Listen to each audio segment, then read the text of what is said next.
മക്കളെ, കണ്ടിന്യൂസ് ആയിട്ട് കുറച്ച് ദിവസം വീഡിയോയും കാര്യങ്ങളൊന്നും ഇടാതെ ചാനലൊക്കെ ചത്ത് ഭണ്ടാരം തുടങ്ങിയെന്ന് എല്ലാവർക്കും അറിയാമല്ലോ. ഇപ്പം കുറേ കണ്ടന്റ് മിസ്സായിട്ടുണ്ടെന്ന് എനിക്കറിയാം. എവിടുന്ന് എങ്ങനെ റീസ്റ്റാർട്ട് ചെയ്യണം എന്നതിനെ കുറിച്ചൊന്നും യാതൊരു പിടുത്തവും ഇല്ല. അപ്പം കുറച്ച് ദിവസം കൊണ്ട് എങ്ങനെയെങ്കിലുമൊക്കെ ട്രാക്കിൽ വരുമെന്ന് പ്രതീക്ഷിക്കാം. എന്നാലും പരിപാടികൾ കണ്ടിന്യൂ ചെയ്ത് നോക്കാം. ഷോ മസ്റ്റ് ഗോൺ എന്ന് പറയുന്ന പോലെ കളിയിൽ ഇങ്ങനെ തുടർന്ന് പോകണ്ടേ.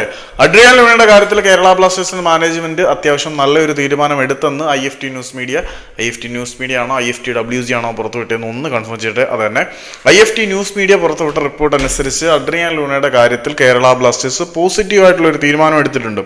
അഡ്രിയാൻ ലൂണയെ ബ്ലാസ്റ്റേഴ്സിനോടൊപ്പം തന്നെ നിലനിർത്താനും അതിനോടൊപ്പം തന്നെ അദ്ദേഹത്തിന് ഒരു ഇംപ്രൂവ്ഡ് കോൺട്രാക്ട് അല്ലെങ്കിൽ കുറച്ച് വർഷം കൂടി നീണ്ടു നിൽക്കുന്ന ഒരു കരാറ് കൂടിയും അഡ്രിയാൻ ലൂണയ്ക്ക് ഓഫർ ചെയ്യാൻ കേരള ബ്ലാസ്റ്റേഴ്സിന്റെ മാനേജ്മെന്റ് തീരുമാനിച്ചു എന്നാണ് ഇവർ റിപ്പോർട്ട് ചെയ്തിരിക്കുന്നത്. ഇനി കേരള ബ്ലാസ്റ്റേഴ്സ് എന്ന ഫുട്ബോൾ ക്ലബ്ബിൽ തുടരണമോ വേണ്ടയോ എന്നുള്ള തീരുമാനം അഡ്രിയാൻ ലൂണയുടെ ടേബിളിലാണ്. ക്ലബ്ബ് താരത്തിനെ നിലനിർത്താനും കോൺട്രാക്ട് വർദ്ധിപ്പിക്കാനും ഒരുക്കമാണ്. IFT ന്യൂസ് മീഡിയ ആണ് റിപ്പോർട്ട് ചെയ്തത്.